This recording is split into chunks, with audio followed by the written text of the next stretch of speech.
संसार को समझाऊं के बारे, ये पूछ पकड़ के बेड़ की भाई उतरा चावे पार। और परमेश्वर से प्राप्त ज्ञान के आधार से उन्हीं का ज्ञान गरीबदास जी ने बताया है। बेड़ पूछ को पंडित पकड़े, ये बादो नदी बिहंगा। गरीबदास वो भवजल डूबे, जा नहीं साध सत्संगा। परमात्मा कहते हैं कबीर इस संसार को समझाऊं कै बार,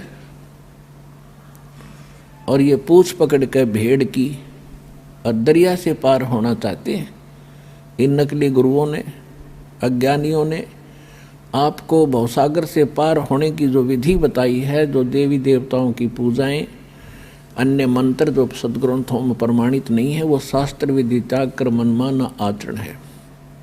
वो साधनाएं जो आप कर रहे हो वो तो ऐसी हैं जैसे कोई मूर्ख और किसी भोली आत्मा को सलाह दे दे जो दरिया से पार होना चाह रहा हो, उसको ये कह दे कि ये भेड़ पकड़ ले, इसकी पूंछ पकड़ कर दरिया में घुस जा, ये तुझे परले पार कर देगी। आपको खूब पता है वो भेड़ की पूंछ पकड़ कर पार नहीं हुआ जा सकता। उसके लिए तो एक सुदृढ़ नौका चाहिए और फिर उसमें खेवट चलाने वाला भी ठीक आदमी, एक्सपर्ट हो, तब पार हुआ जाता है। तो परमात्मा कहते हैं कि ये भोली आत्माएं साधना तो शास्त्र विरुद्ध कर रही है और सभी बात करते हैं ऊपर पार होने की। इसी प्रकार गरीबदास जी कहते हैं कि भेड़ पूछ को पंडित पकड़े, ये विद्वान पुरुष गुरु लोग साधना शास्त्र विरुद्ध कर रहे हैं, वो भेड़ की पूंछ पकड़े बैठे हैं। और भादो नदी बिहंगा, भादवा के अंदर बहुत ज़्यादा वर्षा होती है और दरियाएं एक विशेष रूप धारण करके और फ्लो होकर चलती हैं, बड़े भयंकर पानी ले करके। तो कहते हैं उसमें से पार होना है आपने, और उसके लिए आप भेड़ की पूंछ पकड़े बैठे हो। गरीबदास व भवजल डूबे, जा नहीं साध सत्संगा। कि जिनको सतगुरु का सत्संग नहीं मिला वो भवसागर में डूब जाते हैं गलत साधनाएं करके। कबीर साहब कहते हैं तीर्थ कर कर जग मर्या, उड़े पानी नाए। राम नाम जप्या नहीं, फिर काल घसीटे जावे।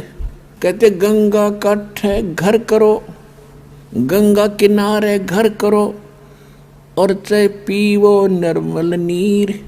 मुक्ति नहीं सतनाम बिना, यों कह रे साहिब कबीर। काशी करवत लेत हैं, आण कटावे शीश। ये बन बन भटका खात हैं, ऐसे मिले नहीं जगदीश। पुण्यात्माओं, हम परमात्मा के लिए असंख्य युगों से भटक रहे हैं। जब से हम भगवान से बिछड़े हैं, उस सच्चे स्थान को, सुखदायी स्थान को, उस सुख सागर को छोड़कर हम इस काल की जोड़ी में आ गए, इस गंदे पानी में।